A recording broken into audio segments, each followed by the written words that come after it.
Sometimes the stars align in boxing and we get a best versus best matchup with guys under 30 in their prime. Yes, I'm talking about Naoya Inoue and Stephen Fulton. I'm Dan Canobbio. He is former world champion Chris Algieri. And we have a big one to preview, Chris. This fight, to me, is everything that's right about boxing. I hear it all day long on Twitter, on social media. The best don't fight the best anymore, Dan. This fight ain't going to happen. This fight's not going to happen. Or when they do, they're 40. Yeah, when's it going to go back to the 80s when we had Hagler and Hearns and they were all fighting each other? Does anybody still remember the 80s? Yes. I'm reminded of it often. This is a fight worthy of a 1980s fight. It is our guys under 30, in their prime, taking risks. Jumping up weight classes, daring to be great. Every single superlative, got that one right, you can mention. That's Naoya Inoue and Stephen Fulton. This fight is pure. I'm all smiles about this, obviously. And this is something we've been talking about on the shows for months. And it looked like it wasn't going to happen because Fulton was moving up. He was going up to 26. Inoue, after his last performance, said he was going to move up to 22. So it just kind of looked like they were just going to miss each other. Mm-hmm. Like just passing boats in the night. Exactly. And yeah, but I had some kind of feeling, and I mentioned it. I was like, I don't know. I feel like Fulton might stick around, and it would be a smart move on his part because, in a way, yes, he is a monster. He is the monster. That is his nickname, and his punching power and his knockout string has been absolutely unbelievable.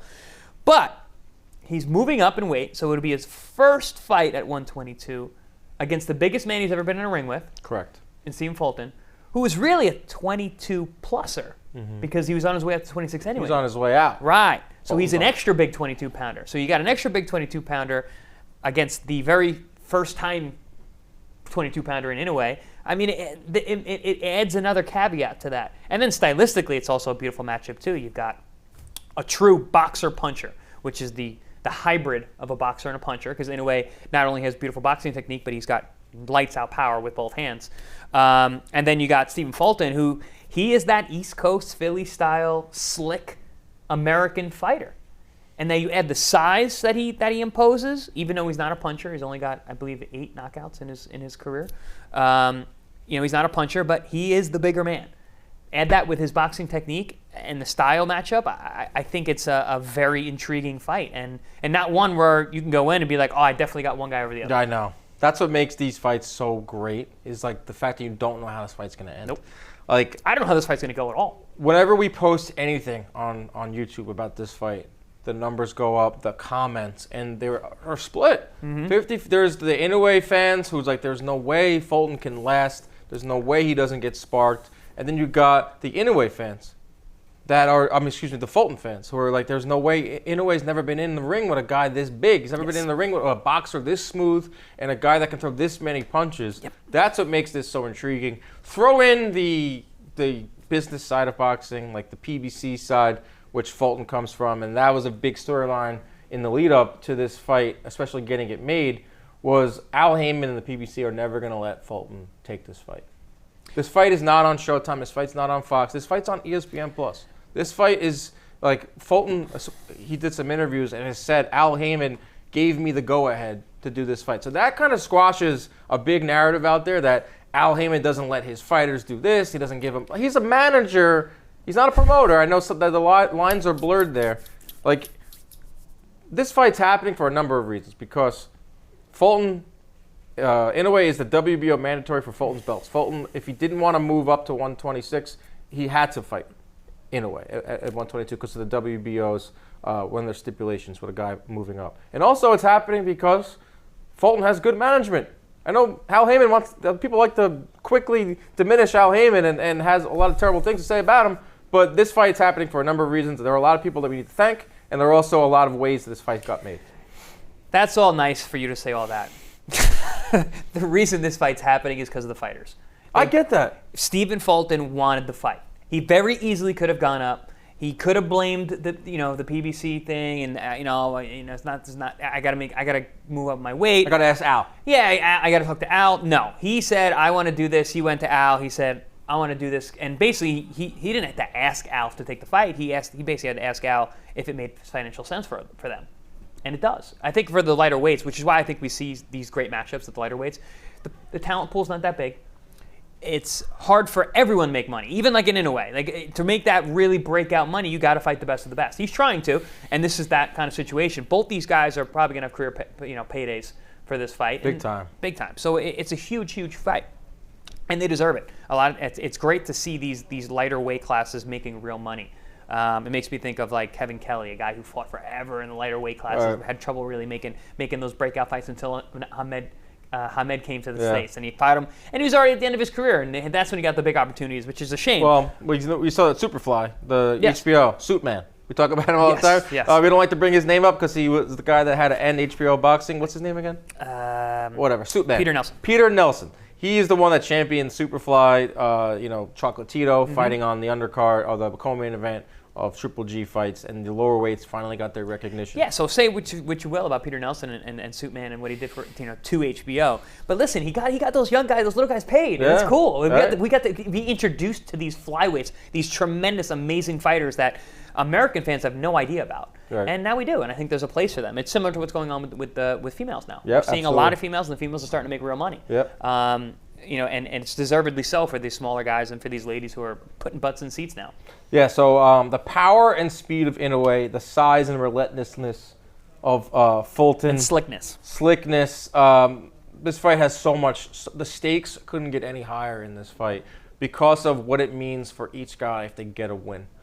We're talking pound-for-pound stuff. It's a pound-for-pound discussion. I'm not a big pound-for-pound guy. You know that. Neither am I. But the Mount Rushmore, the top four, I do subscribe to that. The top four. Inoue's got to be in the top four. Any list you put together, right? Deservedly, yeah. But there are still some people out there that say, who? Inoue, who is he fought? Because they just simply have not been following. Right, that's all. Who is he fought? He's a hype job. He only has X amount of fights here in the U.S. That's ignorance. That's ignorance from casual fans who don't understand that there are fighters below 126 who can really fight. Right. But there are some naysayers out there. There are some doubters out there about Inoue. I'm not one of them. You're not one of them. Most of the people that subscribe to this channel aren't them either because they're smart, educated fans. But there are some naysayers out there. Then the other side, Fulton. I think he's the best at 122. I know he's tried to unify with MJ. That fight just didn't happen. Doesn't matter. I think he's the best at 122. If he wins this fight, which would be one of the better wins of the last 10 years, considering he's going on the road fighting a guy that has a slew of knockouts, he catapults himself into the top 10, potentially top 5. Yeah.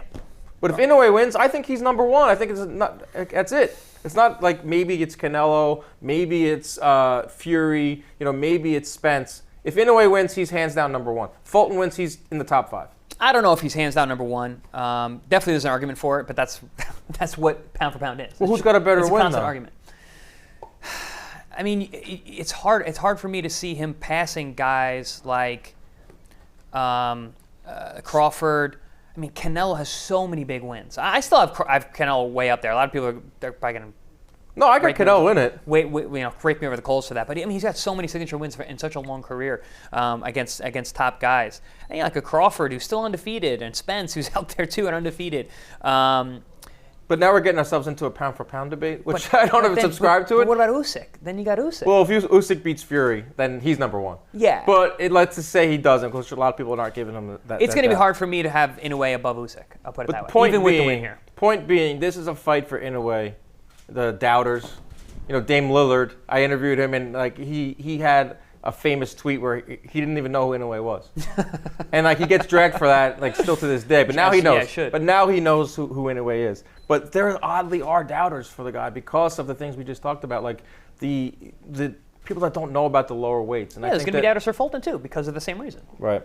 And you bring up the money, and this is a huge fight. We bring up the business side of things, but with Fulton taking this fight, it's in Yokohama, Japan. Yeah, which is for cool. a reason, right? Yeah, a lot of people tweeted at me. They're like, "Why is this fight not in the U.S.? Why is it on a Sunday? At 7 in the morning?" Hey, because you U.S. guys don't care anyway. That's why. Money. Fulton is gonna make the biggest payday of his career. Anyway, he's a superstar over there. He's a huge name. it makes sense. They fight in Vegas at they put it on 10 o'clock on ESPN. Not the same feeling. They put it in this arena. The place is going to be up for grabs. I like waking up super early in the morning watching Inoue fight. A lot of the times, the last couple of fights, it's kind of been we kind of know how it's going to go, whether it's the Donaire or whether it was the last fight to unify or become undisputed at 118. This one, we're getting up at the ass crack of dawn, and we don't know who's going to win this fight. I might just break night. I might just go all the way through. You're going to watch Canelo the night before and go straight through? I might just go straight through. You're sick. Yeah, I know. We're sick. We're sick. It is a disease. Boxing, the love for boxing is absolutely a disease. It's detrimental to your health. So breaking night is very not good for you because sleep. I'm a big sleep proponent. But I will give up a night of sleep for these fights. Big fights get me amped. Yeah. That's what I mean. How am I going to go to sleep? I'm wake up and be drowsy while I'm watching a fight? No. No, this is a big fight. This is huge. I know it's not the super fight. It's not the Ryan. It's not getting the same attention as Ryan Garcia, Tank, Fury, Usyk, or some of the other big fights that we're getting Benavidez, Plant. But man, this is big. But it's the boxing purist super fight. Yeah, but also absolutely, and it's a boxing purist weekend because it's Canelo, so you got to watch Canelo. That's kind of cool. The hometown aspect of it. Canelo's fighting in Guadalajara. Guadalajara in his hometown. The Saturday before this, then we're going to see Inoue in his hometown. If you're into those types of things. But that's how global the sport is. That's what's so cool about it. Two of the top guys in the world in our sport from literally across the world. Okay, before we get to the stats and all that. If Inoue is to win, if Fulton is to win, where would that win rank among the best in recent memory? Tough one. Put you on the spot here. It's up there. I'm trying to think of some major breakout wins in recent years. I think it's a huge win. For all the reasons that we're talking about. The power of Inoue, the run that he's on in his hometown. If Fulton's able to do that, Fulton's not a power puncher. If he is going to win, it's going to be outboxing him. The most recent breakout fights I can think of, and it's not high level like this, but was Kambosos' upset of Lopez, which is an incredible performance. Maybe Usyk and Joshua. Beating Joshua. Yes. For sure. I'm thinking of Josh Taylor and Ramirez. That fight was two undefeated guys fighting for the undisputed. Mm-hmm. Similar themes. Again, not as high level as these two, but probably just a step below. Really, I mean, those guys are tip top. But Mosley jumping up to 147 for De La Hoya. Yeah. Fight of the Millennium. Not that he's moving up. Not that Fulton's moving up, but not a lot of people were probably picking Mosley to win that fight. No, and. I mean, it was a close fight, really close, right neck and neck. That's a good call too. I'm trying to think where else. What are some other? Well, you're thinking another question for you. Inoue's power. Does it translate to 122? That is the ultimate question for how this fight's going to go, in my mind. If I really think Stylistic, and I've been saying this for a while, and when we do our head-to-head, you're going to see why. I think that's the style matchup is bad for Inoue. I think that Fulton has that kind of style. So Inoue is a classic, technically sound, super really perfect fundamentals. Right. Boxer puncher. Everything he throws is perfect. But that's kind of predictable at times. When you got a slickster, like those Philadelphia shell defense guys that are rolling and slipping and sliding and moving, those are the guys that give a lot of these Eastern culture fighters trouble. Even Europeans. Europeans fight a lot more straight up, and then you've got the Asian fighters, and again, a lot of them are super technical. A lot of them fight really tough, just in there. Inoue's got a lot better defense than a lot of the Asian fighters that I've seen. But that slickness, it just, I don't know. If you're not used to it, you're not used to it. It's really difficult to fight those East Coast guys. That's an interesting little story. I really like the style matchup in terms of just classic styles.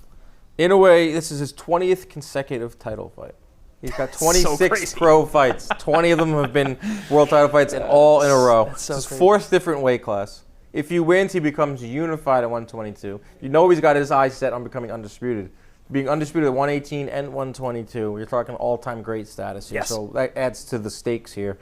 Fulton, on the other hand, 126, 3-3, his last 6 opponents. 3 of those losses came from the same guy, Daniel Roman. The third loss on Daniel Roman's Ledger is from Stephen Fulton. Yeah. He takes on big test after big test. He's really earned this 10th undefeated opponent for Fulton in his career in 5 out of his last 6. I know all resumes are built different, but if you just take a look at his last couple opponents, whether it was Figueroa, whether it was Daniel Roman, Angelo Leo, he's taking on big tests. Well, and that's why you have to look past the numbers, because when you look at Fulton's record, you only see 8 or 9 KOs on there. You're like, well, how's he going to fight the monster? Mm-hmm. Well, that's the reason. You got to look at the guys that he fought. I mean, he's been fighting top-notch guys for a long time now. Yep. And listen, at the highest level, knockouts are few and far between. It's a lot. When you got guys, especially in the lighter weight classes, you don't see it that much. Inoue is literally a freak. Like this is not normal. Yeah. The thing with Fulton that really stood out to me is the fight before the Leo fight, which was kind of like his coming out party. He was a guy that was averaging around 50 punches thrown around, landing around 13 or 14. It's kind of sick that I remember these things. You're the numbers guy. But that's not really good numbers for that weight class. Mm-hmm. I'm gonna say it's like pedestrian, like Yeah. 50. Like you gotta up that when you're at that weight. Against Angelo Leo, I don't know what he tapped into. His 12 round averages for that fight were 30 of 100. So he doubled his output. So in my opinion, he can fight both styles. Mm-hmm. He can fight the slowdown rate of 50 and control it and be the bigger guy in there against Inoue. Or, which I don't think he should do, he could throw 100 punches around and try to just completely overwhelm him, kind of like he did in the Figueroa fight. So I think he's so versatile, and he doesn't really get a lot of credit for that, Fulton. And I think that's how he's going to be able to beat Inoue. He's got to be on his game. Maybe a hybrid of both. Exactly what I was going to, you cut me off. I was going to go, he needs to do both. He needs to be able to do both. And it's that kind of fight. You got to tap into things that you're not used to doing. So when you talk about that Leo fight where he had that jump up in output, that happened to me in my career. And it's because of your opposition. Right. You get forced to be busier because you're filling the gap, and the fights are so tight that if you got the tank, if you got the engine for it, you just keep throwing more punches. That happened to me. I was actually, my numbers were super low throughout early in my career because I was such a boxer. And I was using my jab, and I never got hit in my first 10, 12 fights. And then I met Jose Peralta, and I had to throw 120 pound, 1,200 punches in a 10-round fight or something like that. It might have been 13. I'll look it up. Yeah, you can look it up. But I was forced to. The guy was in my face all night long. I just had to throw. So I think that's what we've seen with Fulton. And once you realize you can do that, you're like, well, if I can do this and it works, why not keep doing going it? to it. So, but I believe that with this fight, because again, just like we said on past shows, combination punchers, volume punchers get hit. And when a guy like Inoue, who has that kind of spark, you got to be careful. So I think if Fulton can slow down and tap into some of that the style that he used to have and slow the pace and be super slick and make it a little bit boring at times, but when he has the opportunities to run it off, he's got to do it and be smart and then get out and be smart again. So I think that's his key to victory and what he has to do in order to get it done. But he's going to get hit. And it's really going to depend if he can take the power or not. That's what we're going to. That first big Inoue connection. Right hand, I want to see how Fulton takes it. And that first shot that Fulton lands, I want to see how Inoue can take it at 122. That's what makes this fight fun to me. Yeah. For a number of reasons. Head to head? Head to head. So in the head to head segment for Inoue versus Fulton, and this is going to kind of explain what I was saying earlier. Power, even though we haven't seen Inoue at 22, the guy is he's a knockout puncher. Yeah. He is a knockout puncher in this fight. Chin, I'm also going to go with Inoue because of the shots he took from my man Donaire. Broke his orbital. Broke his orbital in the first round? You know about that orbital? He broke his orbital. Orbital. Got it. Third time. But he went on to outland Donaire better than 3-1 down the stretch with the broken eye socket. Yeah, I mean, sick, total beast. I broke my eye socket. Throwing a lot more punches is not really something you want to do. But yeah, so Chin, I'm going in the way. Obviously, he's durable. He's tough. Which a lot of times you don't see with these guys with sterling records. You don't know how tough they are. Well, we know how tough Inoue is. He's very tough. And Donaire's a true puncher, like really scary knockout power. Yep. Speed. I'm going with Fulton, man. He really lets those hands go nice. He's got foot speed, hand speed. He's got a great jab. He throws lots of punches. Right. So speed, I'm going with Fulton. And then ring IQ. This is where I think a lot of people may differ with my prediction here. Is I got Fulton, man. I've been watching that slickness. Wow. Dude, I know that East Coast style so well. And if you don't know it, you don't know it. If you're not used to it, you're not used to it. It's just that kind of thing. And the only way to get used to it is to spar those guys who've been doing it their whole lives. And Fulton has. I think that's going to be one of the hardest things for Inoue in this fight is to prepare for Fulton. He better be shipping in guys from Philly, literally. Going into his hometown, finding friends. I love that. Prediction? I'm going with the monster. How? I think we have a barn burner, I believe, and it's going to be a decision. I don't think Inoue's going to stop Fulton. I think he's going to be slick enough. He's going to be smart enough. He's going to, even when he does get hurt, which I think he might at times, I think he's going to be slick enough to hold, spin, trip him, do whatever he needs to do to get recovered. Yeah. And I think he's going to box really well at times. And I think it's just going to be one of those fights where it's going to be level up, round by round. I think it's going to go back and forth. I think Fulton's going to have his moments. I think Inoue's obviously going to have his moments. I'm going to go with Inoue too by decision. Yeah. I think split decision. Whether it's a justifiable card for Fulton or whether he earned it, split decision. It's going to be a tough fight for Inoue. I think he's the toughest fight of his career, even tougher than Donaire. But I like Inoue. Can Fulton hurt Inoue? We're talking about the low knockout percentage, but also because of his great the great matchups he's had, great opposition that he's had. Also being such a bigger guy, the biggest guy that Inoue's ever fought. Can he hurt Fulton? I think he can. Inoue? I think he can. I think he's just a bigger guy. Yeah. I don't think there's going to be a moment in the fight where he physically moves him or staggers Inoue, but he's going to do it with attrition, like he's always done. Respectable. He's going to do it with a series of punches, like something that Inoue's never seen before. Big fight.